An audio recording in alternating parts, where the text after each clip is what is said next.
Sebelumnya izin memperkenalkan diri, nama saya David Niko Nathanael Rumahorbo dengan NPM 22170511129. Jadi ini adalah video tugas untuk penjelasan dari CPU 8 bit. Jadi CPU 8 bit itu merujuk pada jenis pemrosesan pusat CPU yang mampu memanipulasi dan mengolah data dalam unit 8 bit.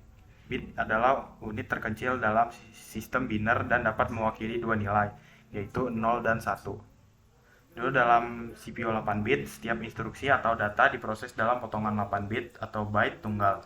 CPU 8 bit dapat melakukan operasi matematika dasar seperti penjumlahan, pengurangan, perkalian sederhana, dan pembagian. Namun karena lebar data yang terbatas, CPU 8 bit biasanya memiliki keterbatasan dalam hal kecepatan dan kemampuan pemrosesan yang kompleks dibandingkan dengan CPU yang lebih canggih seperti CPU 16 bit, 32 bit, atau 64 bit. Nah, di sini saya akan menjelaskan bagaimana mengenai cara kerja logisim CPU. Nah, di sini sudah ada logisimnya. Nah, kita coba reset dulu. Reset.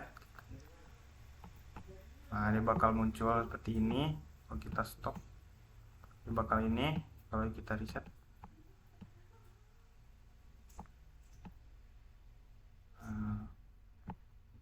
logisim 8 bit CPU.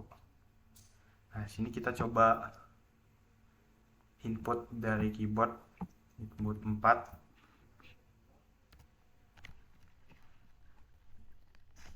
Dia bakal muncul kayak gini.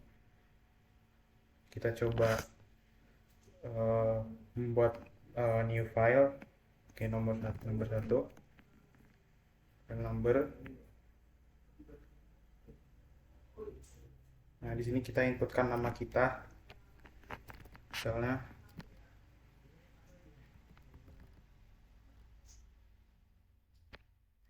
ulang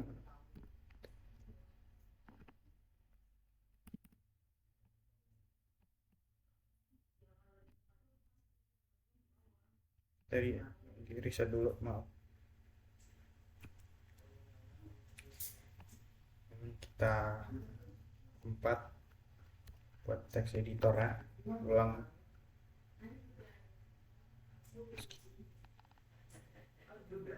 Kita buat new file, add new file 2, file numbernya kita 1.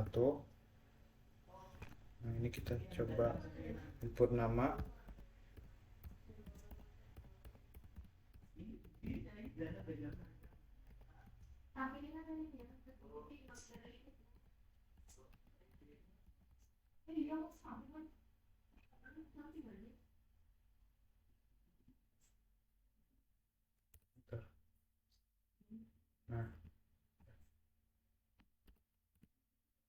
Nah, udah.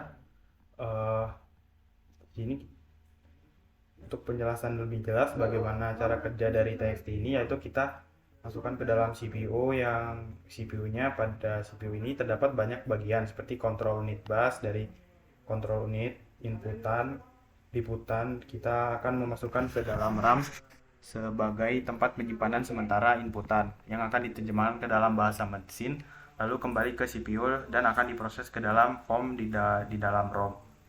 Kemudian akan dibaca dan disimpan dalam waktu yang agak lama di ROM. Kita coba open.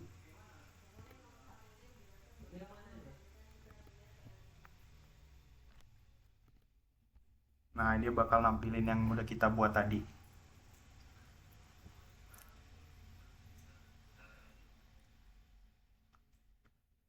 Kemudian bakal ada terjadi proses input output yang berulang-ulang seperti ditampilkan pada layar ini. Setelah itu akan kembali lagi ke CPU yang akan terjadi prosesan untuk menentukan letak data yang diterima, lalu dikembalikan lagi ke CPU. Kita coba ini, kita back.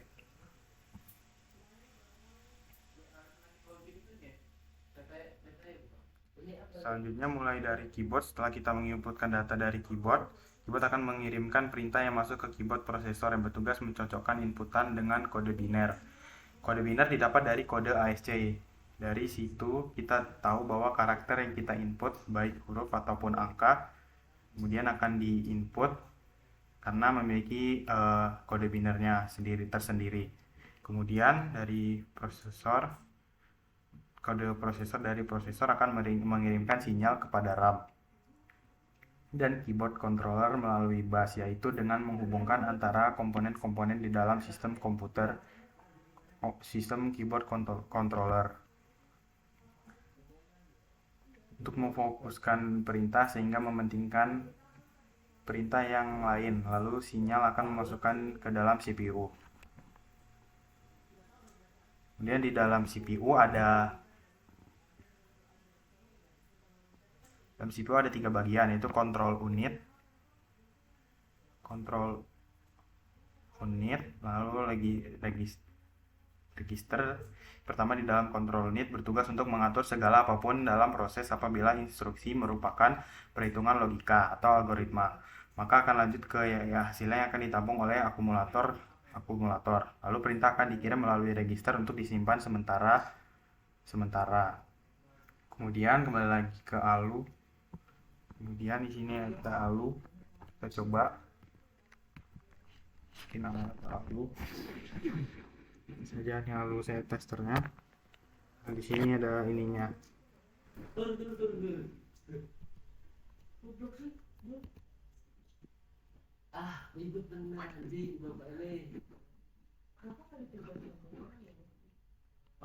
Kemudian di sini kita coba operator AND. Nah, dia bakal nampilin kayak gini.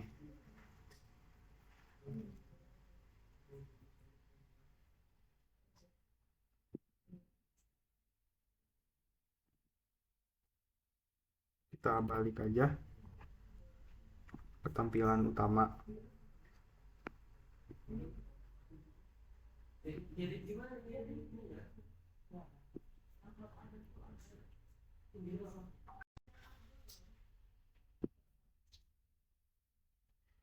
Dari kontrol, kemudian kontrol unit dari kontrol akan dikembalikan menuju cache. Setelah itu diproses dan akan lanjut ke ROM di BIOS yang berfungsi sebagai media penyimpanan firmware yang kemudian dapat dieksekusi secara cepat melalui perintah. Ini akan kembali ke keyboard control untuk memastikan inputan benar atau tidak.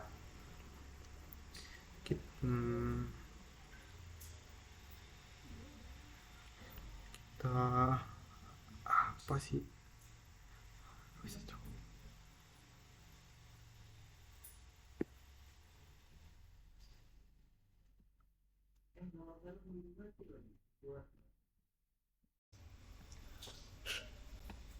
Demikianlah penjelasan saya mengenai CPU 8 bit dan bagaimana gambaran tentang proses runningnya. Jadi CPU 8 bit ini sering ditemukan di dalam sistem terbenar yang membutuhkan pemrosesan sederhana, efisien, dan hemat energi. Contoh penggunaan CPU 8 bit ini termasuk perangkat-perangkat elektronik kecil seperti microcontroller, peralatan rumah tangga, mainan, sistem kendali otomatis, dan beberapa perangkat komputer kuno.